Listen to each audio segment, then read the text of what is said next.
Pluto was the ruler of the underworld in classical mythology. The earlier name for the god was Hades, which became more common as the name of the underworld itself. In ancient Greek religion and mythology, Pluto represents a more positive concept of the god who presides over the afterlife. Plūtōn was frequently conflated with Plautos, a god of wealth, because mineral wealth was found underground, and because as Adonic god Pluto ruled the deep earth that contained the seeds necessary for a bountiful harvest. The name Plūtōn came into widespread usage with the Eleusinian mysteries, in which Pluto was venerated as a stern ruler but the loving husband of Persephone. The couple received souls in the afterlife, and are invoked together in religious inscriptions. Hades by contrast had few temples and religious practices associated with him, and is portrayed as the dark and violent abductor of Persephone. Pluto and Hades differ in character, but they are not distinct figures and share their two major myths. In Greek cosmogony, the god received the rule of the underworld in a three-way division of sovereignty over the world, with his brothers Zeus ruling the sky and Poseidon the sea. His central narrative is the abduction of Persephone to be his wife and the queen of his realm. Plūtōn as the name of the ruler of the underworld first appears in Greek literature of the classical period, in the works of the Athenian playwrights and of the philosopher Plato, who is the major Greek source on its significance. Under the name Pluto, the god appears in other myths in a secondary role, mostly as the possessor of a quest object, and especially in the descent of Orpheus or other heroes to the underworld. Pluto is the Latinized form of the Greek Plūtōn. Pluto's Roman equivalent is Dispater, whose name is most often taken to mean rich father, and is perhaps a direct translation of Plūtōn. Pluto was also identified with the obscure Roman Orcus, like Hades, the name of both a god of the underworld and the underworld as a place. The borrowed Greek name Pluto is sometimes used for the ruler of the dead in Latin literature, leading some mythology handbooks to assert misleadingly that Pluto was the Roman counterpart of Hades. Pluto becomes the most common name for the classical ruler of the underworld in subsequent Western literature and other art forms. Hesiod. The name Plūtōn does not appear in Greek literature of the Archaic period. In Hesiod's Theogony, the 6 children of Cronus and Rhea are Zeus, Hera, Poseidon, Hades, Demeter, and Hestia. The male children divide the world into 3 realms. Hades takes Persephone by force from her mother Demeter, with the consent of Zeus. Plautos, wealth, appears in the Theogony as the child of Demeter and Iasion. Fine Plutus, who goes upon the whole earth and the broad back of the sea, and whoever meets him and comes into his hands, that man he makes rich, and he bestows much wealth upon him. The union of Demeter and Iasion, described also in the Odyssey, took place in a fallow field that had been ploughed 3 times, in what seems to be a reference to a ritual copulation or sympathetic magic to ensure the earth's fertility. The resemblance of the name Plautos to Plūtōn, it has been noted, cannot be accidental. Plūtōn is lord of the dead,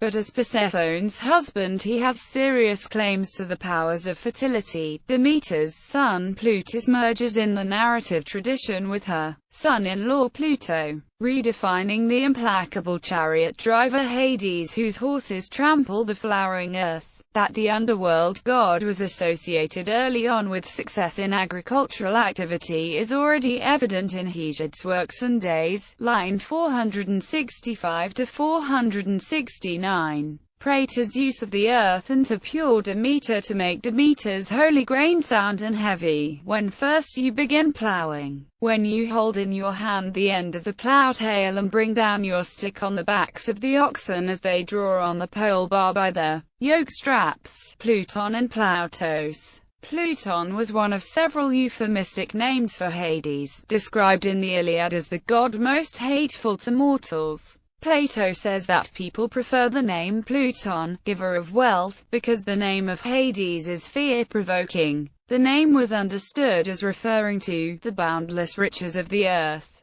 both the crops on its surface. He was originally a god of the land, and the mines hidden within it, what is sometimes taken as confusion of the two gods Plūtōn and Plautos held or acquired a theological significance in antiquity. As a lord of abundance or riches, Pluto expresses the aspect of the underworld god that was positive, symbolized in art by the horn of plenty, by means of which Plūtōn is distinguished from the gloomier Hades. The Roman poet Ennius, the leading figure in the Hellenization of Latin literature, considered Pluto a Greek god to be explained in terms of the Roman equivalents Pater and Orcus. It is unclear whether Pluto had a literary presence in Rome before Ennius. Some scholars think that rituals and beliefs pertaining to Pluto entered Roman culture with the establishment of the secular games in 249 BC, and that Pater was only a translation of Plūtōn. In the mid-1st century BC, Cicero identifies Pluto with Dis, explaining that the earth in all its power and plenty is sacred to Father Dis, a name which is the same as Dives, the wealthy one, as is the Greek Plūtōn. This is because everything is born of the earth and returns to it again. During the Roman imperial era, the Greek geographer Strabo makes a distinction between Pluto and Hades.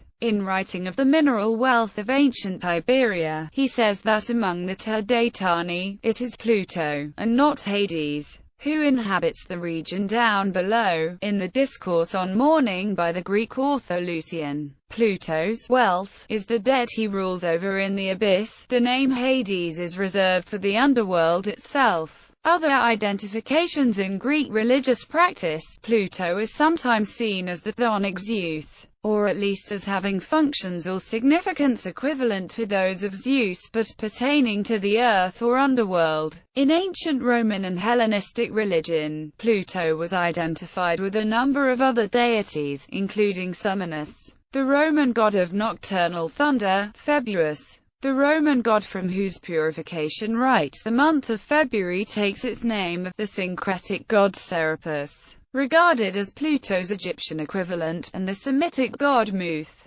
Muth was described by Philo of Byblos as the equivalent of both Thanatos and Pluto. The ancient Greeks did not regard Pluto as death, per se. Mythology. The best-known myth involving Pluto or Hades is the abduction of Persephone, also known as Kore. The earliest literary versions of the myth are a brief mention in Hesiod's Theogony and the extended narrative of the Homeric hymn to Demeter. In both these works, the ruler of the underworld is named as Hades. Hades is an unsympathetic figure, and Persephone's unwillingness is emphasized. Increased usage of the name Plūtōn in religious inscriptions and literary texts reflects the influence of the Eleusinian mysteries, which treated Pluto and Persephone as a divine couple who received initiates in the afterlife. As such, Pluto was disassociated from the violent abductor of Kore. Two early works that give the abductor god's name as Pluto are the Greek mythography traditionally known as the Library of Apollodorus and the Latin Fables of Hyginus.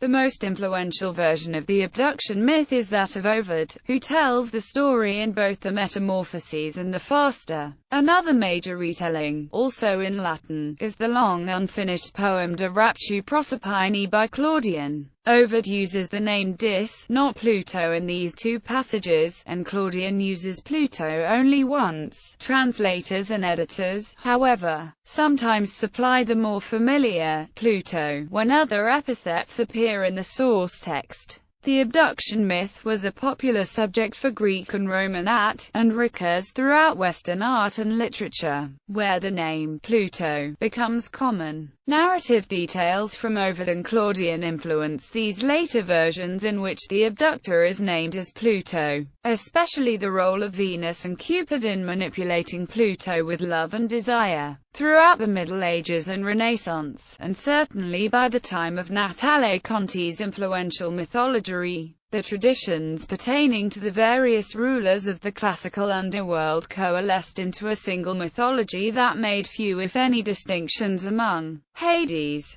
Pluto, Dis, and Orcus. offspring. Unlike his freely procreating brothers Zeus and Poseidon, Pluto is monogamous, and is rarely said to have children. In Orphic texts, the chthonic nymph Melino is the daughter of Persephone by Zeus disguised as Pluto, and the Eumenides are the offspring of Persephone and Zeus Thonios, often identified as Pluto. The Augustan poet Virgil says that Pluto is the father of Electra the Fury, whom he hates. The lack of a clear distinction between Pluto and chthonic Zeus confuses the question of whether in some traditions, now obscure, Persephone bore children to her husband. In the late 4th century AD, Claudian's epic on the abduction motivates Pluto with a desire for children. The poem is unfinished, however, and anything Claudian may have known of these traditions is lost. Justin Martyr alludes to children of Pluto, but neither names nor enumerates them. Hesychius mentions a son of Pluto in his 14th century mythography. Boccaccio records a tradition in which Pluto was the father of the divine personification Veneratia,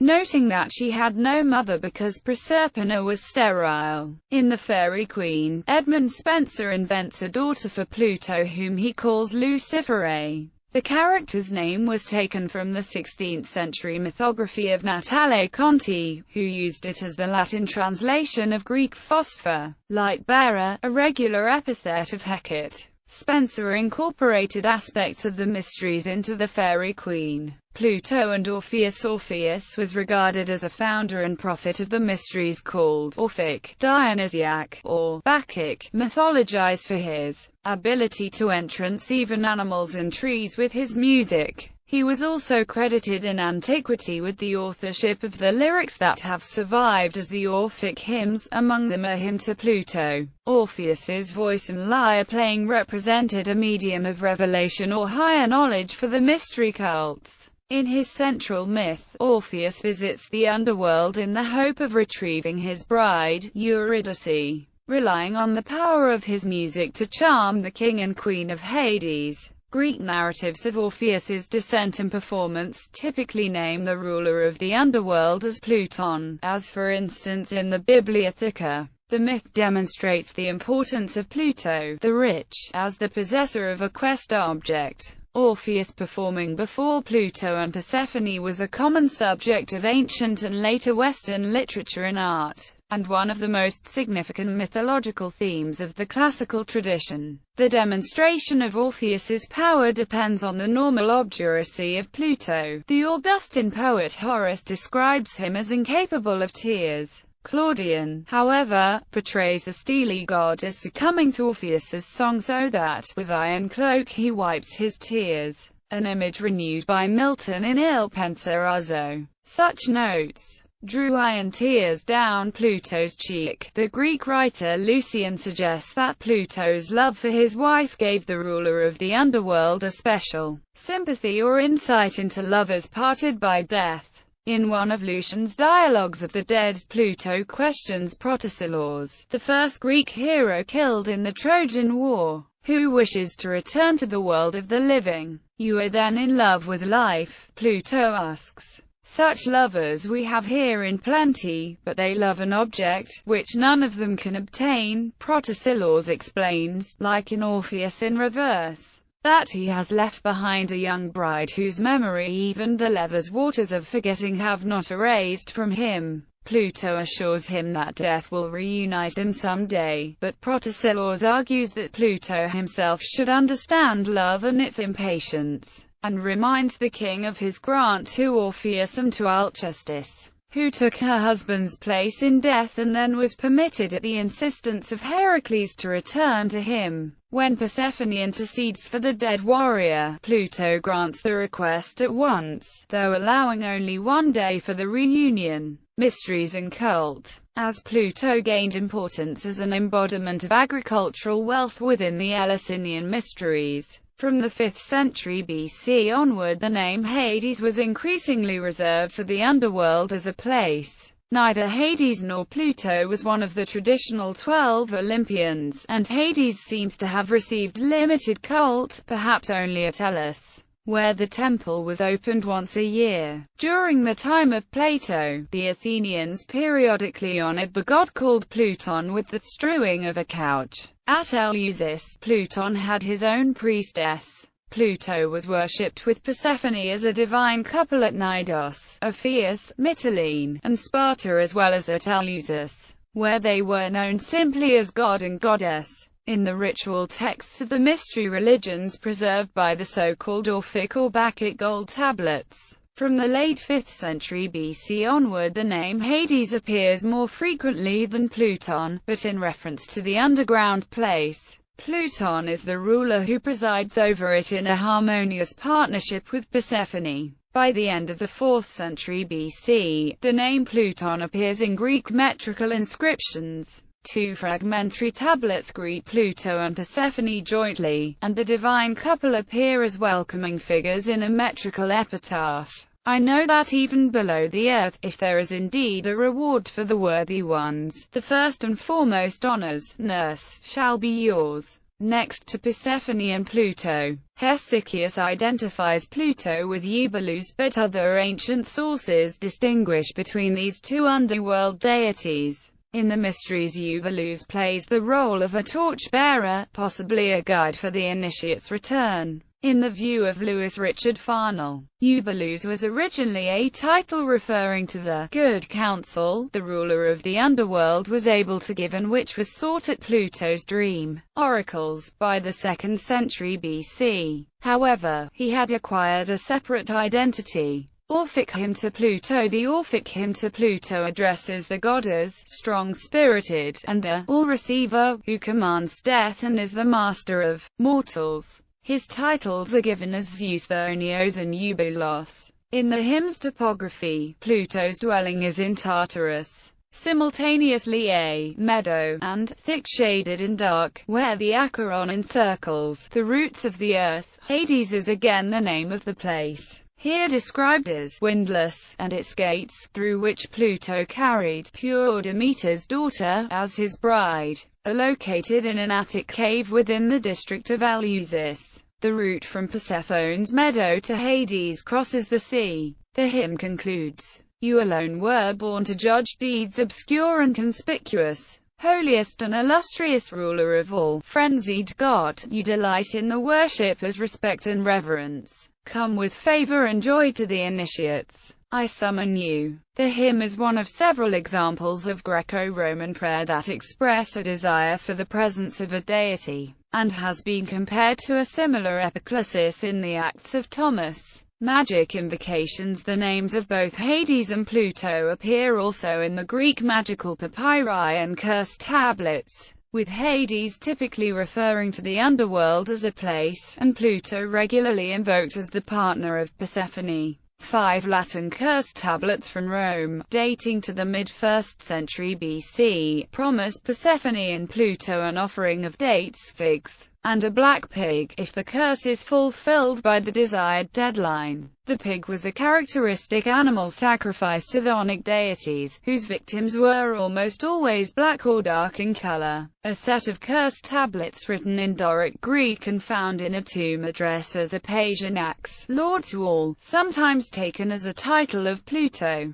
but more recently thought to be a magical name for the corpse. Paginax is found elsewhere as an epithet of Zeus, or in the tablets may invoke a daimon like a brace axe. Sanctuaries of Pluto. A sanctuary dedicated to Pluto was called a Plutonian. The complex at Eleusis for the mysteries had a Plutonian regarded as the birthplace of the divine child Ploutos. In another instance of conflation or close association of the two gods, Greek inscriptions record an altar of Pluto, which was to be plastered, that is, resurfaced for a new round of sacrifices at Eleusis. One of the known Ploutonia was in the sacred grove between Tralles and Nysa, where a temple of Pluto and Persephone was located. Visitors sought healing and dream oracles. The Plutonian at Hierapolis, Phrygia, was connected to the rites of Cybele, but during the Roman imperial era was subsumed by the cult of Apollo, as confirmed by archaeological investigations during the 1960s. It too was a dream oracle. The sites often seem to have been chosen because the presence of naturally occurring mephitic vapors was thought to indicate an opening to the underworld. In Italy, Avernus was considered an entrance to the underworld that produced toxic vapors, but Strabo seems not to think that it was a Plutonian.